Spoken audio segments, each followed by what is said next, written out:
हाँ जी, नमस्कार दोस्तों। अगर मैं आपसे एक छोटा सा क्वेश्चन पूछूं जो आपने बचपन में भी बहुत बार सुना होगा कि इस ग्लास में आपको जो पानी है वो आधा भरा हुआ दिखाई दे रहा है या आधा खाली दिखाई दे रहा है, तो कई लोगों का जवाब होगा कि सर ये आधा खाली है, तो उन्हें लोग कहते हैं कि नेगेटिव सोच वाले पर्सन है। और जो लोग कहेंगे सर ये आधा भरा हुआ गिलास है, वो कहेंगे ये पॉजिटिव सोच वाले पर्सन है। अगर मैं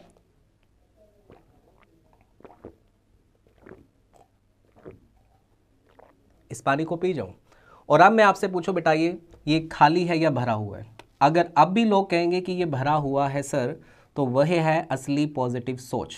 तो आज की इस वीडियो में हम एक बहुत ही इंपॉर्टेंट टॉपिक के बारे में बात करने वाले हैं जिसका नाम है द एंड ऑफ अनएम्प्लॉयमेंट। आज की वीडियो में अनएम्प्लॉयमेंट के मुद्दे के ऊपर हम बात करने वाले हैं और इस मुद्दे पे हम ये बात नहीं करने वाले कि कौन सी सरकार के अंदर अनएम्प्लॉयमेंट बढ़ा था, कौन सी सरकार के अंदर अनएम्प्लॉयमेंट कम हुआ है, या कितना परसेंटेज बढ़ा है, कितना परसेंटेज कम हुआ है। ऐसी कोई भी बात हम इस वीडियो में नहीं करने वाले, और जो भी बात करने वाले हैं वो आपके फायदे की बात है, आपके मतलब की बात है। तो लास्ट तक इस वीडियो को जरूर देखना, और वीडियो को आगे जाने से पहले सारे बच्चे इसको एक बार जल्दी से जल्दी वीडियो को शेयर कर दीजिए, लाइक कर दीजिए। तो बात है कि अनएम्प्लॉयमेंट का एंड कैसे होगा, क्योंकि देखो आप में से बहुत सारे स्टूडेंट जो हैं वो कॉम्पिटिटिव एग्जाम्स की तैयारी कर रहे हैं, चाहे वो किसी भी एग्जाम की तैयारी हो।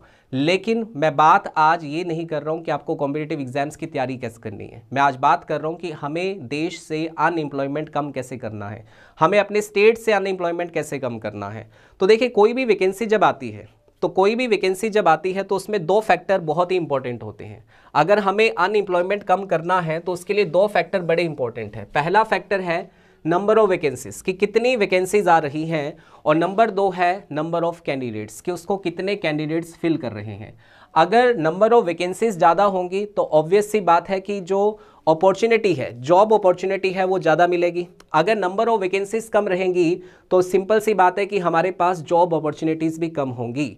और ऐसा क्या सही है? क्या सच में वैकेंसीज की संख्या कम है? अगर हम एक छोटे से पर्सपेक्टिव में देखें तो ये संख्या बहुत कम हो सकती है, एक लिमिटेड एरिया में देखें तो ये संख्या बहुत कम हो सकती है। लेकिन अगर हम अपनी सोच को थोड़ा सा ब्रॉड कर दें, थोड़ा सा अगर हम लिमिटेशन से बाहर जाकर देखें, तो संख्या बहुत ज़्यादा है। आप कहोगे सर ये कैसे हो सकता है? चलिए डिटेल में समझने का काम करते हैं। तो देखिए, आप जिस पेपर की तैयारी कर रहे हैं, लाइक आप पंजाब स्टेट के अंदर रहते हैं, तो हमारे जो पंजाब स्टेट के स्टूडेंट हैं उनका ज़्यादा फोकस रहता है स्टेट की वैकेंसीज पर। जैसे अगर मैं अभी बात करूं तो हमारे स्टेट के अंदर पंजाब पुलिस कांस्टेबल की वैकेंसी आ रखी है 1800 पोस्ट, संख्या कितनी है? 1800। सीनियर असिस्टेंट की वैकेंसी आ रखी है, संख्या कितनी है? 62। इसी के बाद अगर हम बात करें PSSSB क्लर्क की वैकेंसी आ रही है लगभग 270 के करीब। अगर मैं इन सारी वैकेंसीज का टोटल करूं तो मेरे पास 1800 200 कितने हो गए? 2000, लगभग मैं मान के चलता हूं कि 2100 वैकेंसीज यहां पे बनती हैं। टोटल वैकेंसीज की संख्या बनती है 2100। अब पंजाब के अंदर अगर मैं एक छोटा सा आइडिया लेकर चलता हूं कि पंजाब के अंदर जो तैयारी करने वाले बच्चे हैं, अगर मैं +2 के बेसिस पे बात करूं, +2 जिनके पास है, जो बच्चे कॉम्पिटिटिव एग्जाम्स की तैयारी कर रहे हैं, तो उनकी संख्या पंजाब के अंदर लगभग मैं मान के चलता हूं कि 5 लाख के करीब हो सकती है, 5 से 6 लाख के करीब हो सकती है। तो वो 5 से 6 लाख बच्चा जो है वो तैयारी कर रहा है कौन से एग्जाम की? सिर्फ इन 2100 वैकेंसीज के लिए तैयारी कर रहे हैं। तो उनके पास जॉब लगने की जो अपॉर्चुनिटी है वो थोड़ी सी कम होगी। लेकिन अगर हम अपनी सोच को ब्रॉड करें कि हम जो ग्रेजुएशन करके बैठे हुए हैं, हम जो ग्रेजुएशन की हुई है, हम जिन बच्चों ने, क्या हमारे पास सिर्फ यही वैकेंसीज हैं कि इसके अलावा भी हमारे पास कोई वैकेंसीज है? तो मैं आपको बताना चाहता हूं कि आपके पास इतनी वैकेंसीज है जो आपकी जो एज क्राइटेरिया है उसको मैच करती है, जो आपकी क्वालिफिकेशन क्राइटेरिया है उसको मैच करती है, जो आपकी हर प्रोफाइल को मैच करती है। लेकिन दिक्कत यहां पे है कि हमारे पास अवेयरनेस की कमी है। हम सिर्फ चुनिंदा कुछ वैकेंसीज में अटक कर रह गए हैं, इसलिए हम अपनी सोच को ब्रॉड नहीं कर पाते, और हम उन वैकेंसी का हमें या तो पता ही नहीं लगता है, और अगर पता लगता है तो उसकी सही गाइडेंस हमें नहीं मिलती है, हम फॉर्म ही फिल नहीं करते हैं। दैट्स वाई वो वैकेंसीज हमारे हाथ से निकल जाती है या खाली रह जाते हैं हमारे हाथ। लेकिन अगर हम थोड़ा सा अपना दिमाग का यूज करें तो बेटा मैं आपको बताना चाहूंगा कि एसएससी के अंदर हर साल वैकेंसीज आती हैं। अभी हाल फिलहाल की अगर मैं बात करूं तो 2 वैकेंसीज जिनके फॉर्म अभी ओपन है, आप इनके फॉर्म अप्लाई कर सकते हो। अगर आप 10वीं पास हैं, 12वीं पास है, ग्रेजुएशन पास है, तो सिलेक्शन पोस्ट फेज 12 की वैकेंसी आई हुई है। और कल रात को एक नोटिफिकेशन आया है सीपीओ का, सेंट्रल पुलिस की जो वैकेंसी है उसका नोटिफिकेशन कल रात को आया है, जिसकी संख्या है 4000 से ज्यादा वैकेंसी। 4000 से ज़्यादा वैकेंसी इसके अंदर आपको मिलेंगी। अगर हम बात करें इससे थोड़ा और आगे जाए तो आप में से बहुत सारे बच्चे हैं जो रेलवे की तैयारी कर सकते हैं। आप में से बहुत सारे स्टूडेंट रेलवे की तैयारी कर सकते हैं। आप में से बहुत सारे लोग ऐसे होंगे जिनके पास टेक्निकल की कोई ना कोई डिग्री होगी, या कई पोस्ट में तो टेक्निकल डिग्री की जरूरत भी नहीं है। जैसे आरपीएफ की वैकेंसी जो आई है, कांस्टेबल की जो वैकेंसी आई है, एसआई की जो वैकेंसीज आई हैं, आप उसके लिए कोई आपके पास डिग्री होने जरूरी नहीं है। आप सिंपल ग्रेजुएट या +2 हैं तो आप उसका फॉर्म भर सकते हैं।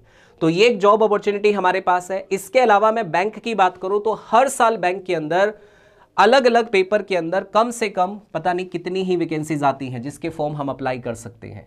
अब अगर मैं इन सारी वैकेंसीज का टोटल करूं तो संख्या तो देखो 5 लाख ही रहेगी ना। पंजाब की संख्या जो पेपर देने वाले बच्चों की है, ये एक अप्रोक्सीमेट आइडिया है, कोई भी इसे बिल्कुल एक प्योर डाटा मान के मत चलना। मैं एक जस्ट आइडिया बता रहा हूं कि अगर मान लो पंजाब के अंदर 5 लाख लोग पेपर देते हैं, 5 लाख जो लोग हैं वो अगर पेपर की तैयारी कर रहे हैं, अब ये 5 लाख लोग अगर सिर्फ इन्हीं वैकेंसीज पर डिपेंडेंट रहेंगे, सिर्फ यही 2000, 2500, 3000 वैकेंसीज पे डिपेंडेंट रहेंगे, और अगर ये 5 लाख बच्चे इन सारी वैकेंसीज का फॉर्म फिल करेंगे, तो मुझे लगता है कि कहीं ना कहीं जो रेशो होगा नौकरी लगने का वो ज़्यादा होगा, रेशो ज़्यादा होगा। आप किसी भी डिपार्टमेंट के अंदर नौकरी लग सकते हैं।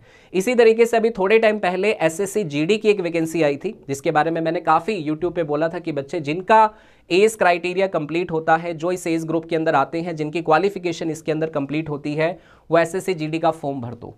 लेकिन जो क्वालिफिकेशन एसएससी जीडी में मांगी गई थी, वही सेम क्वालिफिकेशन कांस्टेबल के पेपर में मांगी गई है। लेकिन जैसे ही कांस्टेबल की वैकेंसी आती है 1800, तो हमारे सबके कान खड़े हो जाते हैं कि हमें कांस्टेबल की तैयारी करनी है। अगर जीडी के अंदर भी वही सेम कुछ है, वही पोस्ट है, वही सब कुछ मिल रहा है, तो आप जीडी का फॉर्म भी भर सकते थे, क्योंकि आपका जो मकसद है, आपका जो एम है, वो सरकारी नौकरी लगना है, वो चाहे किसी भी डिपार्टमेंट में आपको मिलती हो। इसी तरीके से जो लोग एसआई की तैयारी कर रहे हैं, सब इंस्पेक्टर की तैयारी कर रहे हैं, इसका मतलब वो फिजिकली रूप से फिट है, और वही सब्जेक्ट जो आप पढ़ रहे हैं, वही सब्जेक्ट आपको इस वैकेंसी के अंदर यानी कि सीपीओ के अंदर भी आपको मिलेंगे।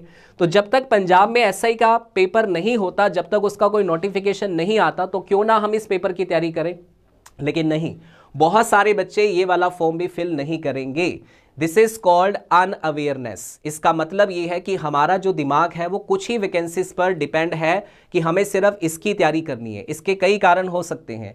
एक जिस कोचिंग सेंटर में आप कोचिंग कर रहे हैं कि वो आपको ये कहते हैं कि भाई एसएससी तो बहुत टफ है, इसको छोड़ दीजिए।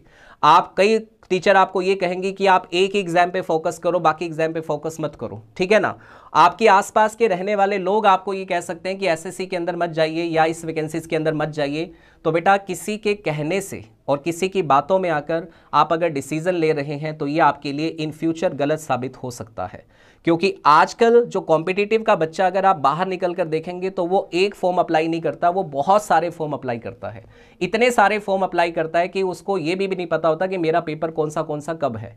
क्योंकि जॉब की सभी ज़रूरत है, बहुत ज़रूरत है हमें जॉब की। वो किसी भी डिपार्टमेंट में मिले, किसी भी ऑफिस में मिले, किसी भी स्टेट में हमें मिले, इससे हमें एक बार मैटर नहीं करना चाहिए। क्योंकि एक बार जब आपके पास जॉब आ गई, जब एक बार आप सिक्योर हो गए, तो आप अपनी मन पसंदीदा जॉब भी ले सकते हैं। लेकिन ये सारी बातें हमारे दिमाग से बड़ी दूर है, इसलिए हम इन वैकेंसीज के फॉर्म ही नहीं अप्लाई करते हैं। आज की इस वीडियो के अंदर ये बहुत खरी खरी बातें मैं आपको बता रहा हूँ जो आपको सुननी चाहिए, ठीक है ना। जो आपके मतलब की बातें हैं, शायद आपको कोई इसकी बातों को डिस्कस नहीं करेगा। और स्पेशली पंजाब के अंदर जो है, जो माहौल पढ़ाई का है, वो कभी भी आपको सेंटर लेवल की वैकेंसीज के बारे में सही गाइडेंस आपको देखने को नहीं मिलती है। चाहे वो रेलवे की बात करें, चाहे वो एसएससी की बात करें, चाहे वो बैंकिंग की बात करें। तो ये सारी जॉब अपॉर्चुनिटीज़ आपको मिली हैं। तो मैं ये कहना चाहूँगा कि आप ज़्यादा से ज़्यादा इन फॉर्म्स को अप्लाई करें, ठीक है। ज़्यादा से ज़्यादा इनके फॉर्म भरें, ताकि आपके पास एक बेहतर ऑप्शन हो कि हम अगर ये वाला पेपर निकाल सकते हैं, तो ये वाला पेपर भी निकाल सकते हैं। आपके पास चॉइस होनी चाहिए। अब जब तक एसआई की वैकेंसी नहीं आ रही है पंजाब में, आप ये वाला पेपर दे लो। क्या लगेगा? सिर्फ 100 रुपये की फीस लगेगी लड़कों की, सिर्फ 100 रुपये की फीस। अगर पंजाब का एसआई का पेपर आएगा तो कम से कम उसकी फीस 1000 रुपये तक होती है, 850 रुपये तक होती है। 100 रुपये में आपको पेपर देने का मौका मिल रहा है, 100 रुपये में आपको एक नौकरी की अपॉर्चुनिटी मिल रही है, तो क्यों नहीं लेनी चाहिए। और लड़कियों के लिए बिल्कुल फ्री है। चलिए, अब मैं आपको जो कल नोटिफिकेशन आया है, उस नोटिफिकेशन के बारे में थोड़ा सा डिटेल में बता देता हूं। कई लोग जानना चाहते हैं कि सर ये जो सीपीओ की वैकेंसी जिसकी आप बात कर रहे हो, इसमें एक्चुअल में होता क्या है। तो बेटा देख सकते हो यहां पे ये नोटिफिकेशन है, ठीक है। मैं इसको थोड़ा सा मैं आपको दिखाने की कोशिश करता हूं। कि इस नोटिफिकेशन के अंदर क्या क्या लिखा हुआ है। आई थिंक आपको विजिबल होगा। तो ये नोटिफिकेशन आया है बेटा, और इस नोटिफिकेशन के अंदर जो फॉर्म सबमिट की डेट है वो 4 मार्च है। 28 मार्च तक फॉर्म भरे जाएंगे। 4 मार्च से लेकर 28 मार्च तक फॉर्म भरे जाएंगे। सबसे इंपॉर्टेंट चीज ये है। उसके बाद आपके फॉर्म जो है ऑनलाइन पेमेंट करने का टाइम आपके पास 29 मार्च तक होगा।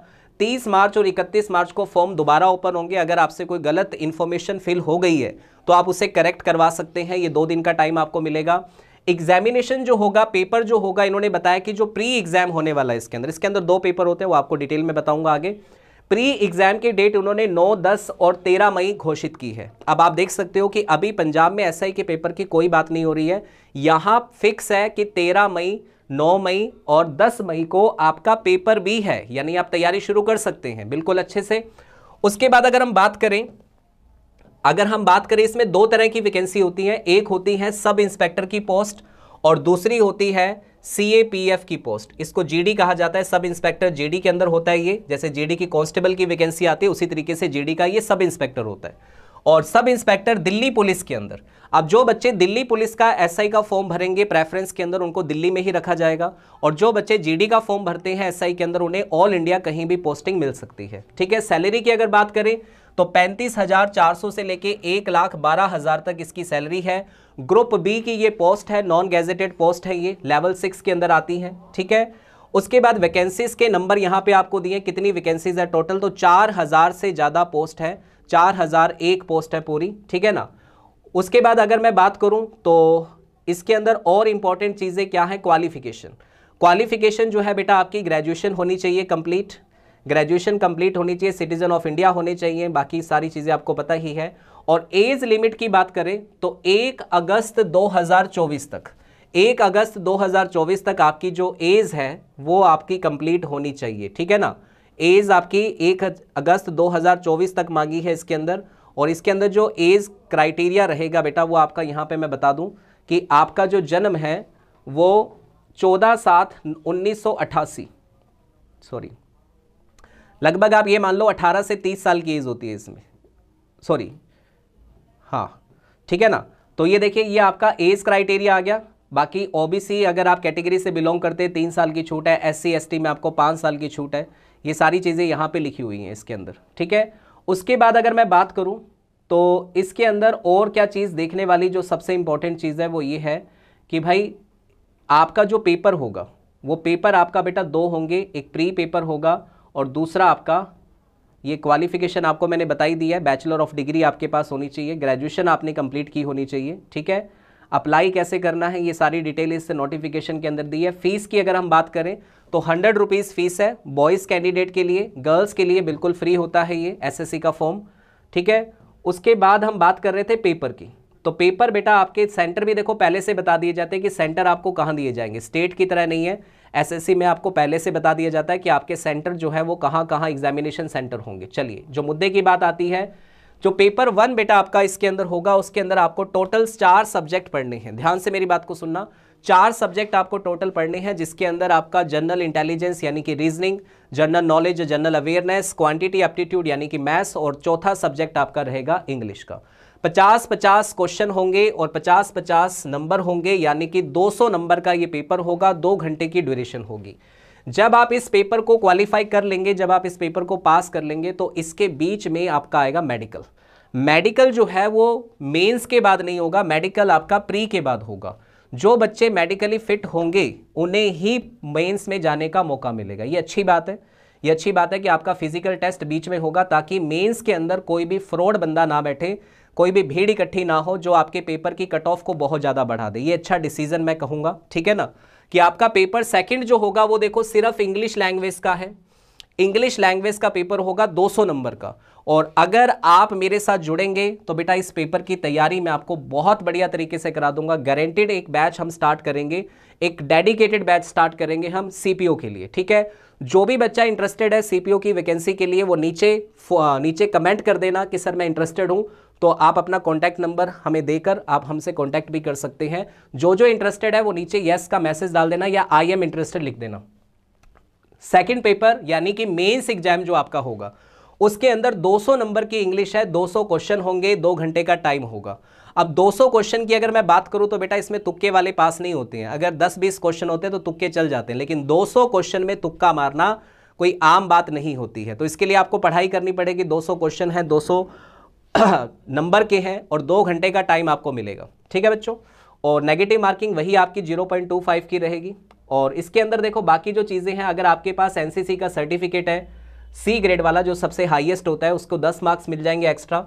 बी सर्टिफिकेट वाले को 6 नंबर मिलेंगे, ए सर्टिफिकेट वाले को 4 नंबर मिलेंगे। ठीक है बच्चे। अब कई बच्चे पूछेंगे सर सिलेबस क्या होगा? बेटा सारा सिलेबस यहाँ पे दिया हुआ है। ये पीडीएफ मैंने ऑलरेडी अपने Telegram channel English with Rohit Sen पर अपलोड किया हुआ है, वहाँ जाके आप देख सकते हैं। ठीक है, सिलेबस आपको सारा का सारा यहाँ पे दिया हुआ है बेटा। उसके बाद अगर हम बात करें सबसे जरूरी फिजिकल टेस्ट में क्या होगा सर? फिजिकल टेस्ट में देखो अगर हम मेल कैंडिडेट की बात करें तो इनकी हाइट जो होगी वो 170 सेंटीमीटर मांगी गई है। ठीक है, चेस्ट जो है वो अनएक्सपेंडेड यानी बिना फुलाए 80 होनी चाहिए और फुलाने के बाद में 85 होनी चाहिए। ठीक है, अगर बात करें जो कैंडिडेट इन जगह से बिलोंग करते हैं तो उनको हाइट में थोड़ी सी छूट दी गई है। उसके बाद फीमेल कैंडिडेट की जो हाइट मांगी गई है वो 150 सेंटीमीटर मांगी गई, 157 सेंटीमीटर मांगी गई है। ठीक है बच्चों, और यहाँ पे फिजिकल जो आपका एंड्योरेंस टेस्ट होगा उसमें 100 मीटर की रेस है 16 सेकंड के अंदर, और 1600 मीटर की रेस है आपकी 6.5 मिनट के अंदर। लॉन्ग जंप है 3.65 मीटर का, 3 चांस आपको मिलेंगे।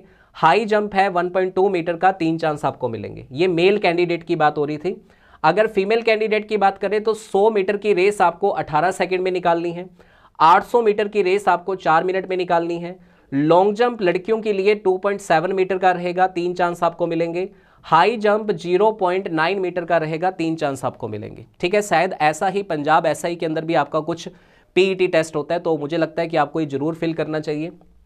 ठीक है ना, तो बाकी सारी इंफॉर्मेशन आपको मैंने बताई दी है और एग्जामिनेशन की डेट भी आपको मैंने बता दी है। 9 तारीख, 10 तारीख और 18 तारीख जो है वो आपके एग्जामिनेशन की डेट होगी।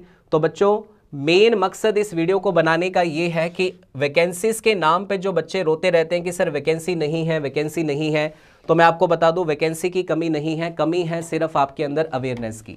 तो अगर आज आप अवेयर हो जाते हैं तो बहुत सारी वैकेंसीज है जिसके आप फॉर्म अप्लाई कर सकते हैं, जिसमें आप सिलेक्शन ले सकते हैं।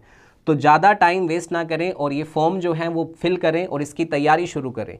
अगर आप इसकी तैयारी करना चाहते हैं तो नीचे कमेंट बॉक्स के अंदर आपको लिखना है आई एम इंटरेस्टेड। आपको फुली पूरा का पूरा बैच जो है सीपीओ से रिलेटेड आपको दिया जाएगा, जिसमें आपकी फुली तैयारी करवाई जाएगी। और मेंस एग्जाम में सिर्फ इंग्लिश आनी है तो आप बिल्कुल मुझ पे ट्रस्ट करके ये बैच ज्वाइन कर सकते हैं, जिसमें हम सीपीओ को टारगेट करके बिल्कुल तैयारी करेंगे और फिजिकल टेस्ट की तैयारी भी आपको साथ में करवा दी जाएगी, क्योंकि कांस्टेबल के लिए भी हम फिजिकल की तैयारी करवा रहे हैं। ठीक है, और दूसरे अदर जो एग्जाम होंगे जैसे अभी एसआई का एग्जाम अबर आएगा उसकी फिजिकल की तैयारी भी करवा रहे हैं। तो इससे आपको फायदा ये होगा कि इस एग्जाम को देने से आपके ये मान के चलो कि एसआई की तैयारी जो अगर आप पंजाब पुलिस की कर रहे हैं तो वो भी आपकी साथ में ही कंप्लीट हो जाएगी। ठीक है बच्चों, तो उम्मीद करूंगा ये वीडियो आपको बहुत अच्छी लगी होगी और ज़्यादा से ज़्यादा इस वीडियो को शेयर कर दीजिएगा, क्योंकि अगर एम्प्लॉयमेंट को ख़त्म करना है, अनएम्प्लॉयमेंट को ख़त्म करना है बच्चे, तो आपको इस चीज़ को ध्यान रखना है कि ये वैकेंसीज जो हैं, जो सेंट्रल लेवल की वैकेंसीज है, हमें कहीं ना कहीं इस पर भी कब्जा करना पड़ेगा, तब जाकर हमारे पंजाब के अंदर बच्चे ज़्यादा से ज़्यादा सरकारी नौकरी लग पाएंगे। ठीक है जी, तो मिलेंगे आपसे ऐसी ही और वीडियो के अंदर। और किसी भी तरीके का कोर्स अगर आप अरोड़ा क्लासेस के ऐप से बाय करते हैं तो आप मेरा कूपन कोड यूज़ कर सकते हैं AC376, जिस पे आपको मिलेगा मैक्सिमम डिस्काउंट। ठीक है बच्चों, तो मिलते हैं नेक्स्ट वीडियो के अंदर। Okay bye, thank you so much.